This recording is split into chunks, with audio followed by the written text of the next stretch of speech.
ये कहानी है जंगल में रहने वाले एक ठग की दो बेटियों की, जो जंगल से गुजरने वाले मुसाफिरों को छल कपट से लूटकर उनका कत्ल कर देती। पर फिर एक दिन एक ऐसा मुसाफिर आया जिससे उन सब की जिंदगी बदल गई। एक गुस्सैल राजा ने अपने पुत्र के किसी दोष के कारण उसे देश निकाला दे दिया। राजकुमार ने दुखी मन से अपने गुजारे के लिए 4 लाल और कुछ स्वर्ण भी अपने साथ ले लिए और भरे हृदय से अपने पिता का महल छोड़ दिया। चलते चलते वो जब शहर से कुछ दूर पहुंचा तो उसे एक साधु का आश्रम दिखाई दिया। राजकुमार उस साधु को दंडवत प्रणाम करके एक तरफ बैठ गया। जब साधु ने उसकी मायूस शक्ल और देह पर कीमती वस्त्र देखे तो साधु ने उससे पूछा, बच्चा तुम कौन हो और यहाँ कैसे आए? राजकुमार बोला, महाराज मैं राजा चंद्रगुप्त का पुत्र महेंद्रगुप्त हूँ। मुझे मेरे पिता ने देश निकाला दे दिया है, इसीलिए मैं परदेश जा रहा हूँ। रास्ते में आपका आश्रम दिखाई दिया तो मेरे मन में आया कि आपके भी दर्शन करता चलूं। साधु ने महेंद्रगुप्त की बात सुनकर कहा, वत्स तुम नेक इंसान हो और परदेश जा रहे हो,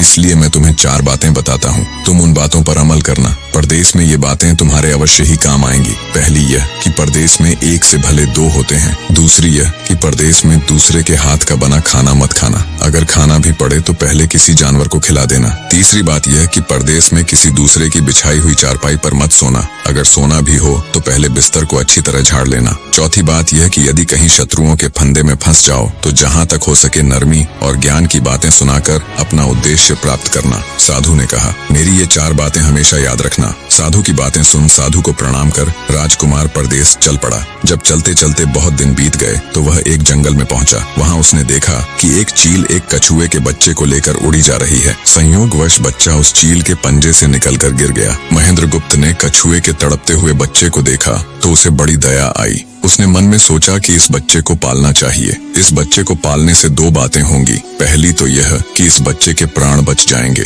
और दूसरी यह कि साधु द्वारा कही गई पहली बात भी पूरी हो जाएगी कि सफर में एक से भले 2 होते हैं और इससे बातें करते हुए दिन भी आसानी से बीतेंगे। यह सब सोचकर महेंद्रगुप्त ने बच्चे को अपने साथ ले लिया। अब सफर में उसके साथ वह कछुए का बच्चा भी हो लिया। कुछ दिन के सफर के बाद राजकुमार को एक अच्छा सा स्थान दिखाई पड़ा। उस स्थान पर पहुंचकर उसने कुछ खाया पिया और फिर कछुए के बच्चे से बोला, तुम यहाँ बैठे रहना, मैं जरा थोड़ी देर सो लूं। यह कहकर महेंद्रगुप्त एक पेड़ के नीचे सो गया। उसी पेड़ के ऊपर एक सांप और एक कौवा रहते थे। उन दोनों का यह दस्तूर था कि जब कोई मुसाफिर उस पेड़ के नीचे ठहरता तो सांप उसे डस लेता और कौवा उसकी आंखें निकाल लेता। नाग ने जब सोते हुए मुसाफिर को देखा तो पेड़ के नीचे उतरा और राजकुमार को डस लिया। सांप के डसते ही तुरंत राजकुमार के प्राण पखेरु उड़ गए। कुछ देर में जब कछुए की नजर महेंद्रगुप्त पर पड़ी तो वह उसे मरा देखकर बहुत घबराया और महेंद्रगुप्त के ऊपर बैठकर रोने लगा। तभी कौवा भी पेड़ से नीचे उतरा और ज्यों ही उसने महेंद्रगुप्त की आंखें निकालनी चाहिए त्यों ही कछुए ने झपटकर कौवे की गर्दन को मुंह से पकड़ लिया।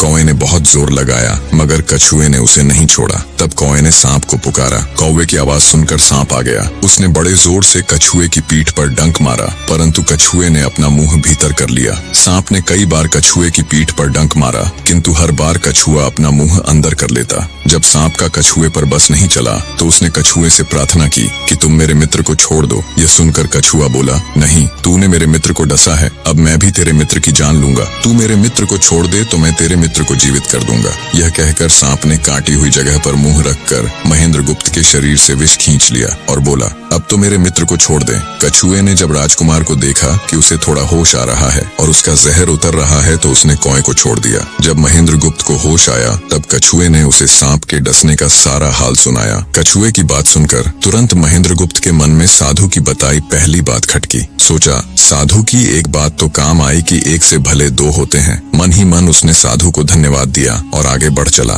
चलते चलते कुछ दिनों के बाद जब वे समुद्र के किनारे जा पहुंचे तब कछुए के बच्चे ने कहा, मित्र, मेरा देश आ गया है। यदि तुम कहो तो मैं अपने माता पिता से मिलाऊं। उनसे बिछड़े बहुत दिन हो गए हैं, वे बहुत दुखी होंगे। महेंद्रगुप्त ने उसे जाने की आज्ञा दे दी और स्वयं रात को वहीं समुद्र के किनारे उस जंगल में ठहर गया। जिस जंगल में राजकुमार ठहरा हुआ था उसी जंगल में वहां से कुछ दूर ही एक ठग का परिवार रहता था। ठग के 2 लड़कियां और 4 बेटे थे। उसकी बड़ी बेटी ज्योतिष विद्या जानती थी। जब भी कोई राहगीर, कोई यात्री उस जंगल से गुजरता और उसके पास कुछ कीमती होता तो ठग की बड़ी बेटी अपनी विद्या से जान लेती थी आज फिर से उसे बहुत दिनों बाद बहुत से खजाने की महक आई। उसने अपने पिता से कहा, ऐसा प्रतीत होता है कि इस जंगल में एक पथिक आया हुआ है। उस पथिक के पास 4 लाल हैं। यदि तुम लोग उस पथिक को यहाँ ले आओ तो उससे लाल लेना मेरा काम है। यदि वे लाल हमको मिल जाएं तो हम जन्म भर के लिए निहाल हो जाएंगे, परंतु उस पथिक को मारना मत, उसे जीवित ही पकड़ लाओ। ठग अपने बेटों के साथ तुरंत उसकी तलाश में निकल पड़ा। वे थोड़ी ही दूर चले होंगे कि उन्होंने देखा एक आदमी एक पेड़ के नीचे सो रहा है। उसे देखकर उन्होंने सोचा कि यह वही पथिक हो सकता है जिसके पास लाल हैं। वे उसे पकड़कर ले गए और अपनी बड़ी बेटी के हवाले करके बोले, इससे लाल निकलवाना अब तेरा काम है। ठग की बड़ी बेटी ने पूरे आश्वासन के साथ कहा, तुम लोग चिंता मत करो, मैं इससे लाल निकलवा लूंगी।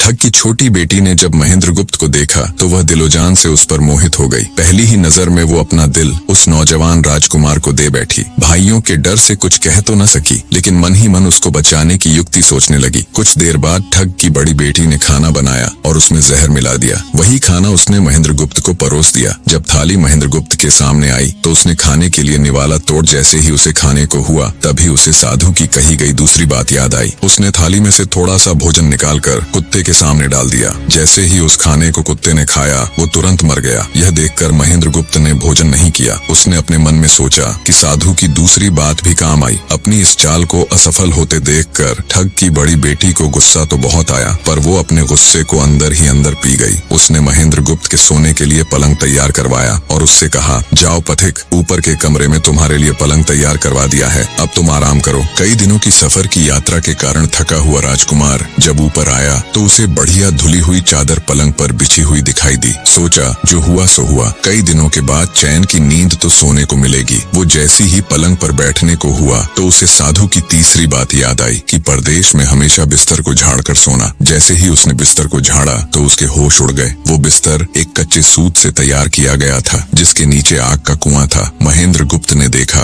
कुएं के अंदर बड़े बड़े आग के अंगार धधक रहे हैं। सोचा, साधु की तीसरी बात भी काम आई। उसने एक बार फिर मन ही मन साधु का धन्यवाद किया और पास पड़ी एक टूटी हुई चारपाई पर लेट गया। थोड़ी देर पहले जो राजकुमार चैन की नींद लेने की सोच रहा था, अब नींद उसकी आंखों से कोसों दूर थी। अब तो उसे अपनी जान के लाले पड़े थे। सोचने लगा, आज की रात बचना बहुत कठिन है। तभी ठग की छोटी बेटी मौका पाकर आई और कहने लगी, हे प्रिय, मैं तुम पर दिलोजान से न्यौछावर हूँ, परंतु आज की रात मेरे वश में कुछ नहीं है। आज की रात मेरी बड़ी बहन की बारी है। जिस तरह भी हो सके बस आज की रात मेरी बहन से अपने प्राण बचा लो, कल मेरी बारी है। हे स्वामी, मैं तुम्हारी दासी हूँ, मैं तुम्हें साफ बचा लूंगी। इतना कहकर ठग की छोटी बेटी चली गई।